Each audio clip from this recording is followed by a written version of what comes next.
नमस्कार दोस्तों, आपका अपने YouTube चैनल में हार्दिक अभिनंदन है। मित्रों, आज हम निष्ठा प्रशिक्षण अंतर्गत प्रशिक्षण पाठचर्या और समावेशी कक्षा की प्रश्नोत्तरी के बारे में चर्चा करेंगे। तो आइए साथियों जानते हैं प्रशिक्षण पाठचर्या और समावेशी कक्षा की प्रश्नोत्तरी का प्रथम प्रश्न। निष्ठा प्रशिक्षण मॉड्यूल पाठ्यक्रम और समावेशी शिक्षा की प्रश्नोत्तरी का प्रथम प्रश्न है, पाठचर्या के घटकों में शामिल नहीं हैं। पाठचर्या के घटकों में शामिल नहीं हैं।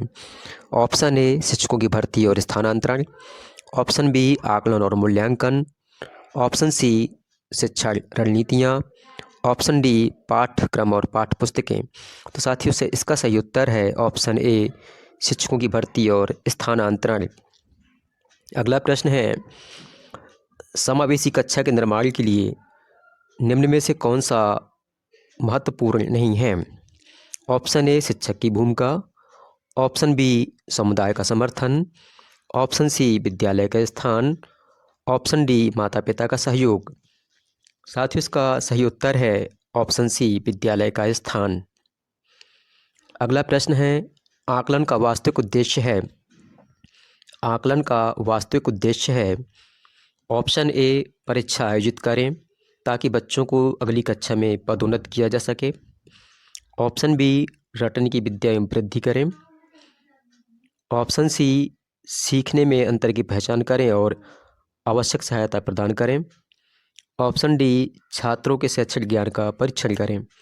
साथ ही इसका सही उत्तर है ऑप्शन सी सीखने के अंतर की पहचान करें और आवश्यक सहायता प्रदान करें। अगला प्रश्न है, उचित समर्थन के साथ मुख्यधारा के पड़ोस के स्कूलों में समाज के वंचित वर्गों से संबंधित शिक्षण को किस रूप में जाना जाता है। ऑप्शन ए अनन्य शिक्षा, ऑप्शन बी विशेष शिक्षा, ऑप्शन सी एकीकृत शिक्षा, ऑप्शन डी समावेशी शिक्षा। साथियों इसका सही उत्तर है ऑप्शन डी समावेशी शिक्षा। अगला प्रश्न है, पाठचर्या के तत्वों की व्यवस्था को किस रूप में जाना जाता है। पाठचर्या के तत्वों की व्यवस्था को किस रूप में जाना जाता है। ऑप्शन ए पाठचर्या फाउंडेशन, ऑप्शन बी पाठचर्या निर्माण, ऑप्शन डी सी पाठचर्या प्रारूप, ऑप्शन डी पाठचर्या विकास। साथियों इसका सही उत्तर है ऑप्शन सी पाठचर्या प्रारूप। साथियों अगला प्रश्न है, निम्नलिखित में से कौन सा NCF 2005 का मार्गदर्शक सिद्धांत नहीं है। ऑप्शन ए स्कूल के बाहर जीवन से ज्ञान को जोड़ना, ऑप्शन बी पाठचर्या पाठ्यपुस्तक केंद्रित है, ऑप्शन सी यह सुनिश्चित करना कि सीखने को रटंत मेमोरी से दूर कर दिया जाए, ऑप्शन डी परीक्षा को अधिक लचीला बनाना। साथियों इसका सही उत्तर है ऑप्शन बी पाठचर्या पाठ्यपुस्तक केंद्रित है। अगला प्रश्न है, एक पाठ्यक्रम। ऑप्शन ए इसे सभी पाठ्यपुस्तकों को विकसित करने के बाद विकसित किया जाता है, ऑप्शन बी विषयों और विषयों की वर्गवार और विषयवार सूची प्रदान करता है, ऑप्शन सी शिक्षकों के लिए आवश्यक दस्तावेज है, ऑप्शन डी आकलन मानदंड को परिभाषित करता है। साथ ही इसका सही उत्तर है ऑप्शन ए इसे सभी पाठ्यपुस्तकों को विकसित करने के बाद विकसित किया जाता है। अगला प्रश्न है, भारत में शिक्षा पर दूसरी राष्ट्रीय नीति तैयार की गई वर्ष में। ऑप्शन ए वर्ष 1971, ऑप्शन बी वर्ष 2004, ऑप्शन सी वर्ष 1995, ऑप्शन डी वर्ष 1986। साथियों इसका सही उत्तर है ऑप्शन डी वर्ष 1986। साथियों अगला प्रश्न है, यदि कोई राज्य NCERT द्वारा विकसित पाठ्यपुस्तकों को अपनाता है तो उस राज्य के शिक्षकों को निम्न में से किस पर ध्यान देने की आवश्यकता है। ऑप्शन ए राज्य की पुरानी पाठ्यपुस्तकें, ऑप्शन बी राज्य में बच्चों की आवश्यकता के अनुरूप विभिन्न अवधारणाओं के संदर्भ में, ऑप्शन सी सीखने के प्रतिफलों का आकलन, ऑप्शन डी पाठ्यपुस्तकों का उसी प्रकार अनुसरण करना जैसे वे हैं। साथियों इसका सही उत्तर है ऑप्शन बी राज्य में बच्चों की आवश्यकता के अनुसार विभिन्न अवधारणाओं का संदर्भ है। अगला प्रश्न है, गुप्त या हिडन पाठचर्या क्या है? ऑप्शन ए कक्षा में औपचारिक अधिगम को दर्शाता है। ऑप्शन बी अध्ययन के औपचारिक पाठ्यक्रम का हिस्सा नहीं हो सकता। ऑप्शन सी पाठ्य पुस्तकों से सीखने को प्रोत्साहित करता है। ऑप्शन डी सावधानी से बनाई गई योजना है। साथियों, इसका सही उत्तर है ऑप्शन बी, अध्ययन के औपचारिक पाठ्यक्रम का हिस्सा नहीं हो सकता है। अगला प्रश्न है, समावेशी शिक्षा निम्नलिखित किस आधार पर आधारित है? समावेशी शिक्षा निम्नलिखित किस आधार पर आधारित है? ऑप्शन ए सामाजिक समता, ऑप्शन बी वैश्विक भाईचारा, ऑप्शन सी सामाजिक संस्था, ऑप्शन डी सामाजिक अस्तित्व और वैश्वीकरण। साथियों, इसका सही उत्तर है ऑप्शन बी वैश्विक भाईचारा। अगला प्रश्न है, समावेशी शिक्षा शिक्षण और अधिगम की एक ऐसी प्रणाली है कि अधिगम जिसे निम्न ज़रूरतों को पूरा करने के लिए उपयुक्त रूप से अनुकूलित किया जाता है।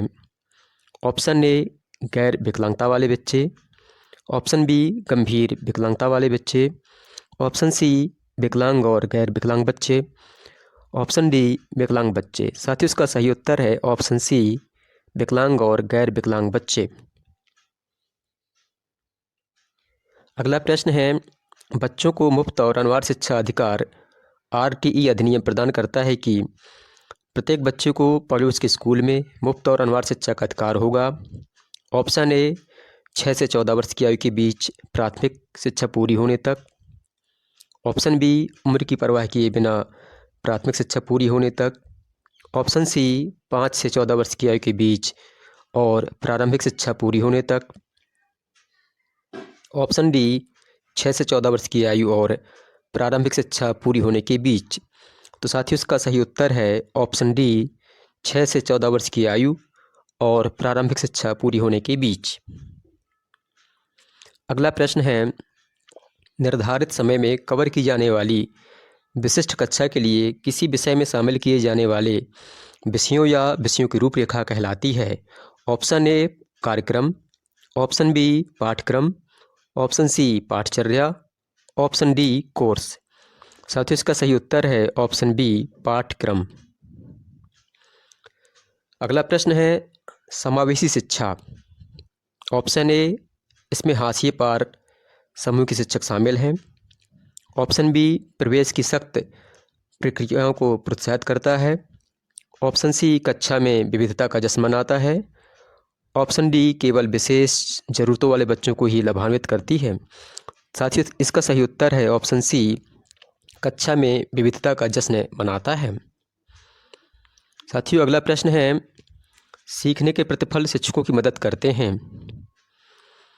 पहला है पाठ्यपुस्तकों से परे, दूसरा है पाठ्यपुस्तक सामग्री के अनुसार पाठ्यों की योजना बनाने में, तीसरा है सभी बच्चों की ज़रूरतों को पूरा करने में, और चौथा है कक्षा में अनेक शिक्षा शास्त्रों का प्रयोग करने में। तो कौन सा विकल्प उपरोक्त कथन का समर्थन करता है? तो साथियों, इसका सही उत्तर है ऑप्शन डी पहला, तीसरा और चौथा। अगला प्रश्न है, यूनिवर्सल डिजाइन ऑफ लर्निंग का निर्माण निम्न में से किसको पूरा करने के लिए किया गया है?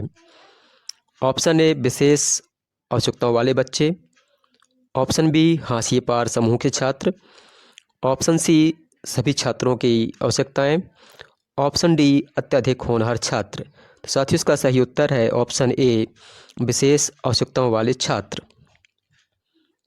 अगला प्रश्न है, विकलांग अधिकार अधिनियम 2016 RPWD अधिनियम 2016 समावेशी शिक्षा जिसमें विकलांगता और बिना विकलांगता वाले छात्र शामिल हैं को शिक्षा की एक ऐसी प्रणाली के रूप में परिभाषित करता है जहां सभी ऑप्शन ए एक साथ सीखें और शिक्षा और सीखने की प्रणाली उपयुक्त रूप से अनुकूलित है, ऑप्शन बी एक एकीकृत सेटिंग में सीखें, नियमित कक्षा में कुछ समय बिताएंगे, ऑप्शन सी एक साथ सीखें और शिक्षण और सीखने की प्रणाली समान रूप से बनी हुई है, ऑप्शन डी एक ही स्कूल में भाग लें लेकिन विकलांगता वाले छात्र अलग कक्षाओं में सीखते हैं। साथियों, इसका जो सही उत्तर है